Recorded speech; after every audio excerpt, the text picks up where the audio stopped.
À quoi on doit faire attention si on se complémente en oméga 3? Alors, il y a une chose à laquelle il faut faire très attention, c'est l'oxydation. Souvent, on se dit oui, les oméga 3, il en faut. Oui, mais l'oxydation, elle est plus délétère que si tu n'en prenais pas. Parce qu'une fois que l'oméga 3 est oxydé, non seulement tu n'as plus d'oméga 3, mais en plus, tu as de la lipopyroxydation lipidique. Alors moi, souvent, personnellement, je vais plutôt recommander, par exemple, de prendre des huiles de colza, qui seront peut-être moins riches en oméga 3, plutôt que de l'huile de lin ou de cameline, qui sont très riches en oméga 3. Parce que plus c'est riche en oméga 3, plus tu as le risque d'oxydation. Qu'est-ce que ça provoque l'oxydation? Quel est le danger de l'oxydation? On parle bien de l'alimentation, là, de prendre ça dans le cadre d'alimentation. L'oxydation, qu'est-ce que ça fait? En fait, quand ton huile est oxydée et que tu vas l'ingérer, eh bien, tu vas avoir un oméga 3 qui va être oxydé. Ton oméga 3 qui va être oxydé, qui va se retrouver dans tes cellules, qui sont toutes tes membranes de tes cellules, de la racine de tes cheveux jusqu'à ta plante de tes pieds, sont faites de graisse. Si tu as du gras qui est oxydé, là, il va commencer à avoir une cascade d'oxydation. Et puis là, ça ne s'arrête pas.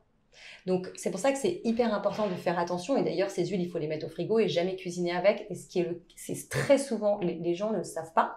Alors, sauf ceux qui sont des férus de la nutrition. Mais il y a beaucoup de personnes qui ne savent pas et qui vont même acheter de l'huile de colza en supermarché, dans des bouteilles en plastique, qui sont du coup pas pressées à froid et donc oxydées. Et d'ailleurs, tu vas avoir même dans les magasins bio, et là il faut faire attention, très souvent, alors les ingrédients sont nickel, mais tu te dis mince, tu as de l'huile de colza. Tu te dis c'est bien, il y a de l'oméga 3, mais non, parce que c'est un aliment qui a été chauffé, et donc l'huile de colza, qui a été utilisée par exemple pour des granulats presque fait maison, quoi, avec très peu d'ingrédients. Ils ont mis de l'huile de colza, chauffée, oxydée. Voilà, donc ça, il faut faire attention.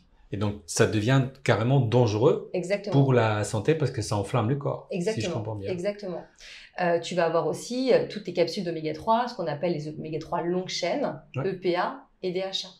Et là aussi, pareil, il va falloir faire très attention à la supplémentation, au choix de la qualité de cet oméga 3. Qu'est-ce qu'il faut regarder là-dedans? Donc, il va falloir regarder l'indice qu'on appelle l'indice TOTOX. C'est un indice de lipopyroxydation. L'indice comment, pardon? TOX. D'accord. Voilà, qui doit être le plus bas possible, inférieur à 5.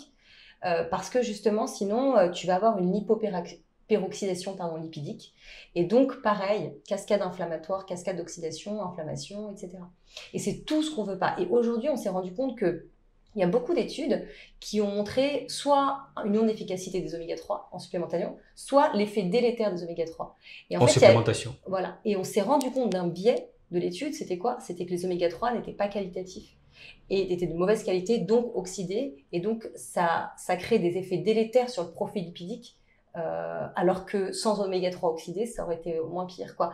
Et tu vas avoir aussi, par exemple, tu sais, les huiles concentrées pour les enfants.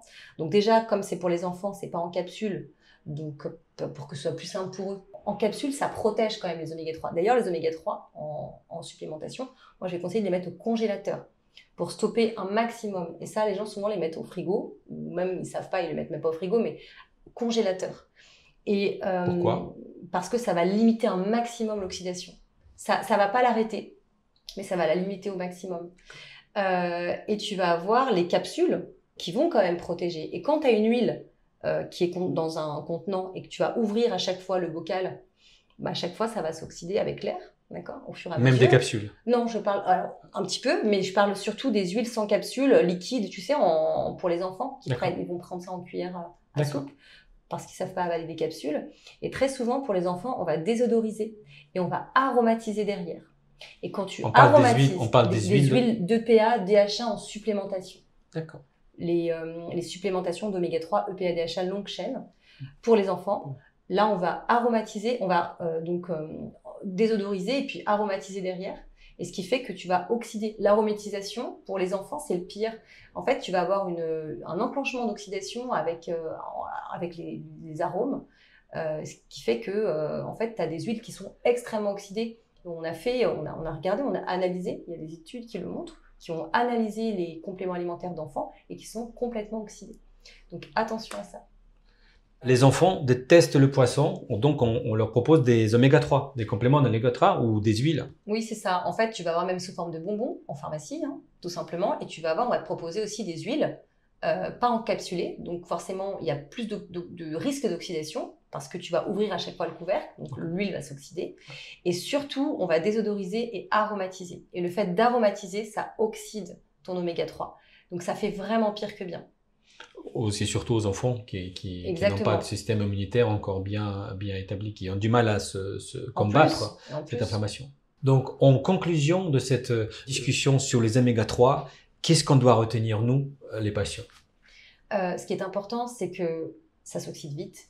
Donc, la priorité, c'est toujours l'aliment. Alors, bien sûr, tu vas avoir un peu des métaux lourds dans les poissons gras. Donc, l'aliment, c'est les poissons, alors? C'est les poissons gras, sardines, maquereaux, anchois, harengs. Je ne parle pas du thon et du saumon parce qu'ils sont vraiment plus riches en métaux lourds. D'accord. Et ce qu'il faut savoir, c'est que la supplémentation en oméga 3, il faut qu'elle soit de courte durée.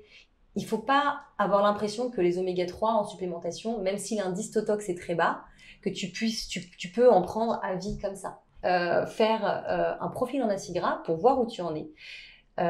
Parce que ton oméga 3, même si ton indice Totox il est très bas, tu sais qu'il est bas à la sortie de l'usine. Après, tu ne sais pas ce qui se passe.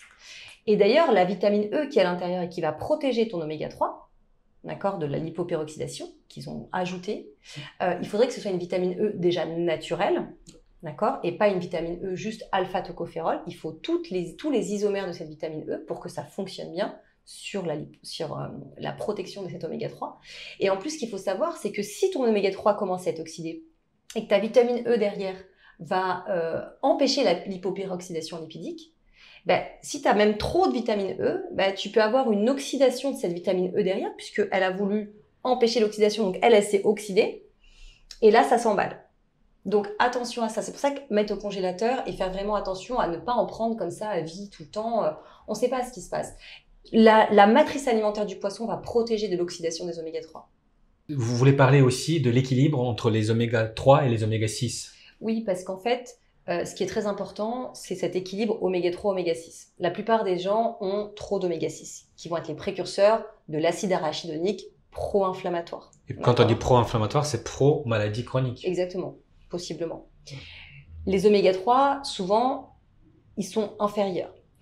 Mais là où il faut faire attention, c'est pas forcément si tu es dans une bonne norme d'oméga 3, si tu fais ton profil en acide gras, pas forcément de remonter pour être à la même hauteur que ton oméga 6, puisque c'est ce qu'on veut avoir un équilibre entre les deux, mais ça serait plutôt de baisser tes oméga 6. Pourquoi ?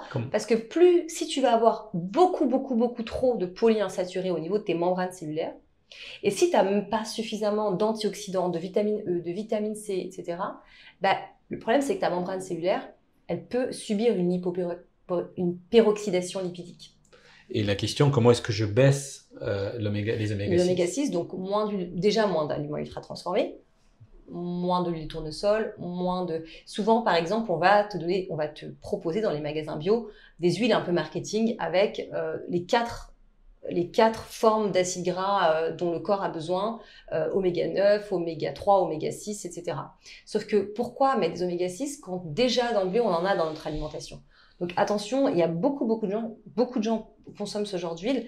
C'est pas que les oméga 6 ne sont pas bons, c'est qu'on en a trop. Donc les réduire un maximum et aller plus vers de l'oméga 3 de manière générale.